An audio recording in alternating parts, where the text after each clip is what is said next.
UGC ने कुछ changes किए हैं, कुछ मॉडिफिकेशन किया है जो कि हर स्टूडेंट के लिए काफ़ी ज़्यादा इंपॉर्टेंट है। इसलिए मैं इस टॉपिक पे ज़रूर वीडियो बना रही हूँ कि यूजीसी ने अभी 2 बड़े क्या चेंजेस किए हैं। तो हेलो, दिस इज जूही शुक्ला। कैसे हैं आप लोग? रिसर्च की दुनिया में आप सबका बहुत बहुत स्वागत है।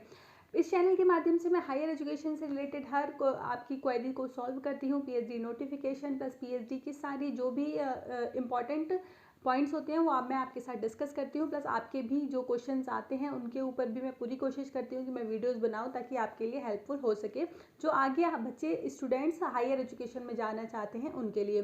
तो इस टाइम यूजीसी ने कुछ बड़े चेंजेस किए हैं जो कि यूजी पीजी पीएचडी सबके लिए है। इस चैनल के माध्यम से मैं हायर एजुकेशन पे बात करती हूँ तो मैं यहाँ सिर्फ पीएचडी के बारे में बात करूँगी, लेकिन उससे पहले मैं आपको थोड़ा सा बता देती हूँ कि यूजी पीजी में भी क्या चेंजेस हुए हैं।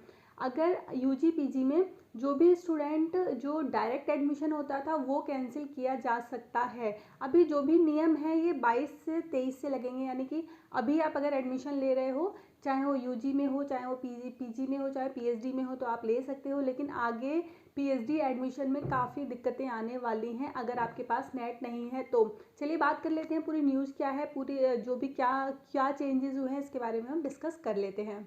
अगर आप पीएचडी करने की सोच रहे हो या पीएचडी करना चाहते हो या आपका मोटिव है कि आप असिस्टेंट प्रोफेसर बनो, तो आपको पीएचडी करना कंपलसरी है, क्योंकि 2021 के टाइम पे जो जुलाई में नोटिफिकेशन आया था उसमें आया था कि पीएचडी आपको कंपलसरी होगी अगर आप एक प्रोफेसर बनना चाहते हो तो।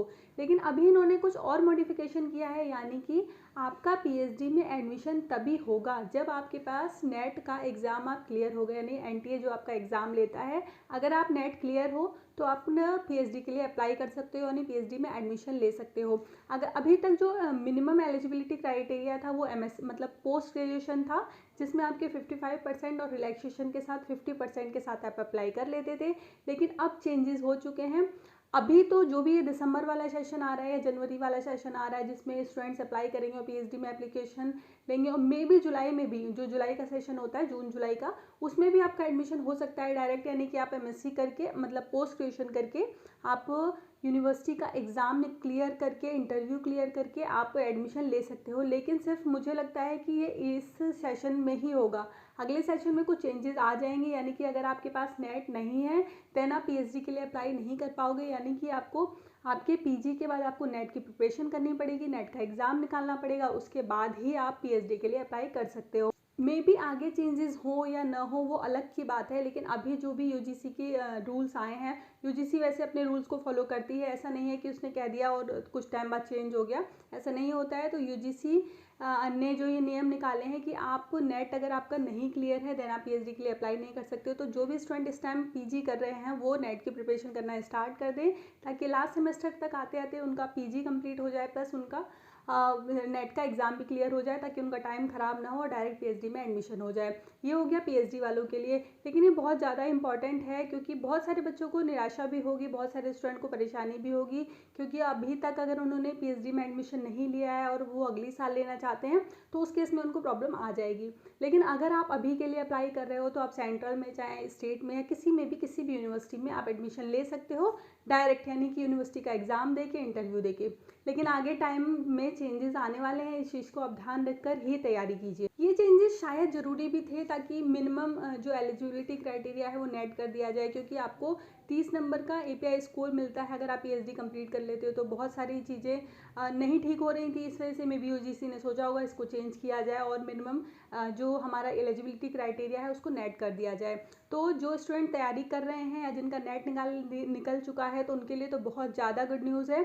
उनको उनका आराम से पीएचडी में एडमिशन हो जाएगा, अगर वो इस साल नहीं भी ले पाते हैं या नेक्स्ट में लेते हैं। लेकिन जो नेट की तैयारी नहीं कर रहे हैं, पूरी कोशिश करें कि इस बार वो एडमिशन ले लें, नहीं तो आगे उनको परेशानी हो सकती है। नेक्स्ट बात करेंगे कि जो दूसरा मॉडिफिकेशन उन्होंने किया है, यानी कि जो दूसरी बड़ी न्यूज़ है वो ये है कि अगर आप यूजी पीजी के स्टूडेंट हैं, यानी पीजी करना चाहते हैं, यूजी करना चाहते हैं, तो यहाँ पे भी आपको अब डायरेक्ट यूनिवर्सिटी में एडमिशन नहीं मिलेगा। किसी भी सेंट्रल यूनिवर्सिटी में आपको CU CET का एग्ज़ाम क्लियर करना होगा, उसके बाद आप कहीं भी यूजी पीजी के लिए एडमिशन ले सकते हैं। तो ये भी एनटीए कंडक्ट कराएगी। जैसे कि अभी तक आप जानते थे कि बहुत सारे एग्ज़ाम एनटीए कंडक्ट कराती थी, तो जो सीयू सीईटी का एग्ज़ाम है वो भी एनटीए कंडक्ट कराएगी। तो जो भी स्टूडेंट हायर एजुकेशन में इंटरेस्टेड हैं, थोड़ा सा उनको सीरियस होना पड़ेगा और अच्छे से प्रिपरेशन करनी पड़ेगी ताकि उनका अच्छी यूनिवर्सिटी में एडमिशन हो पाए। सीयू सीईटी का जो एग्ज़ाम होगा वो 13 लैंग्वेज में होगा, यानी कि 13 भाषाओं में उसका एग्ज़ाम होगा। तो आप किसी भी स्टेट से बिलोंग करते हैं तो आपको दिक्कत नहीं होने वाली है। हिंदी, इंग्लिश या बाकी जो भी लैंग्वेज में आप एग्ज़ाम देना चाहते हैं उसमें दे सकते हो। पंजाबी, बंगाली, जिसमें भी आप अपना एग्ज़ाम देना चाहते हो सीयू सीईटी का उसमें दे सकते हो और यूजी पीजी में एडमिशन ले सकते हो। तो इसमें कोई इशू नहीं आएगा, कोई दिक्कत नहीं आएगी, आप आराम से दे सकते हो। एक बार आप एनटीए का एग्ज़ाम क्लियर करोगे उसके बाद आप किसी भी यूनिवर्सिटी में अप्लाई कर सकते हो। तो ये काफ़ी अच्छा है, ये ख़राब नहीं है, काफ़ी अच्छा है कि आप एक बार आपको अलग अलग, जैसे कि क्या होता था कि जब हम यूजी कर लेते थे या 12th कर लेते थे उसके बाद हम बहुत सारी यूनिवर्सिटियों की सर्च करना शुरू कर देते थे कि किस यूनिवर्सिटी में हम अप्लाई करें यूजी पीजी के लिए। तो यहाँ पे आपको ये दिक्कत खत्म हो जाएगी, आपको अलग अलग हर जगह फॉर्म नहीं भरना पड़ेगा, क्योंकि फॉर्म की फ़ीस भी बहुत हो जाती है। मान लीजिए आपने 3-4 यूनिवर्सिटी में भरा तो हज़ार फीस, आपकी बहुत फीस हो जाती है। तो इससे आप बच जाओगे और एक जगह से आप एनटीए का एग्ज़ाम निकालोगे और आप कहीं पे भी अप्लाई कर सकते हो जो भी आपको यूनिवर्सिटी चाहिए। तो उम्मीद करती हूँ आपको वीडियो अच्छी लगी होगी। इस तरह की और भी जानकारी पाने के लिए आप मेरे चैनल को सब्सक्राइब कर सकते हैं ताकि आगे आने वाली वीडियो सबसे पहले आपके पास पहुंच जाए। एक चीज़ और मैं कहना चाहूँगी कि बहुत सारे क्वेश्चंस का आंसर मैं नहीं दे पाती हूँ, तो उस पर मैं एक Q&A वीडियो बनाऊँगी जिसमें मोस्टली क्वेश्चंस पिकअप करूँगी। तो जिस तरह की भी आपकी क्वेरी हो आप मुझे कमेंट बॉक्स में या फिर पूछ लीजिएगा, मैं वीडियो बनाऊँगी, उसके माध्यम से मैं आपके सारे क्वेश्चंस का आंसर ज़रूर दूँगी। ठीक है, चलिए मिलते हैं नेक्स्ट वीडियो में, तब तक के लिए थैंक यू।